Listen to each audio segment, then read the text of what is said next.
With threats to the survival of their community, the Ahmadiyya Muslim Jama'at is now on a drive to educate people. Dara Smith wraps up her series.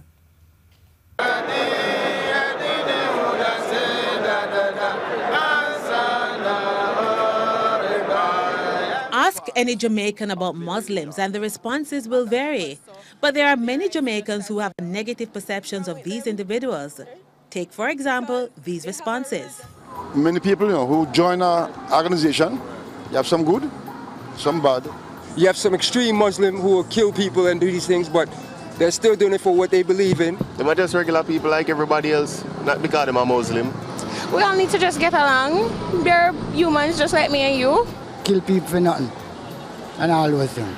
And I just know that they worship God in one form and they are aggressive people. We're not going to discriminate against a Muslim because they are Muslim, and we don't want the Muslim discriminate against the Christian because we are Christian. We have to just work together. Since the president and missionary in charge of the Ahmadiyya Muslim Jama'at Jamaica, Umar Khan, arrived in the country in May, he said he has come across many Jamaicans who have stereotypical views of the Islamic faith as one where its people are engaged in violent activities.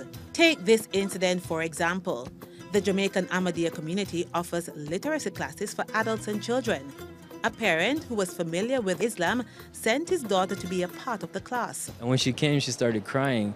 And when we asked her, why are you crying? She said, I'm scared of you and your community. And when we asked her, she told us that her grandmother had told her bad things about Muslims, and that's the impression she had in her mind.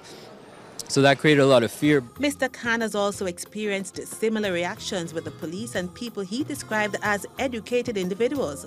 According to Mr. Khan, if that is their reaction, then people who don't have an opportunity to learn about Muslims would be the same. They want to change that through education and dialogue.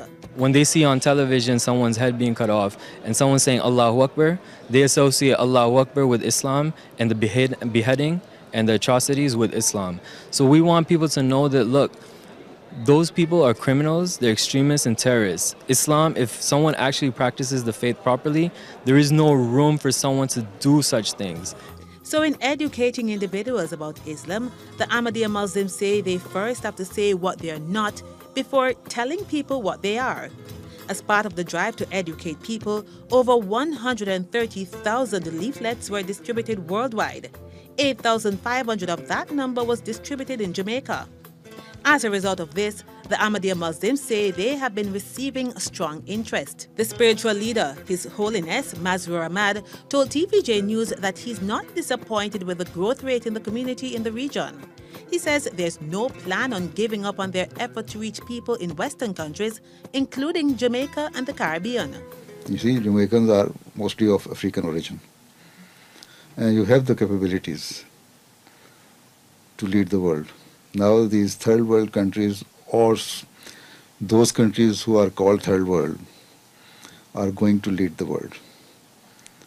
Because these Western developed countries, I think, if they did not turn to their creator, they're going to be doomed. So now the ball is in your court. How do you play? In the meantime, the Ahmadiyya Muslims' teachings are not limited to only ordinary individuals. The spiritual leader says whenever he gets a chance, he always advises government officials about how they should react to the action of the extremist groups. He laments, however, that his organization does not have the power or force to stop these groups. Dara Smith, TVJ News.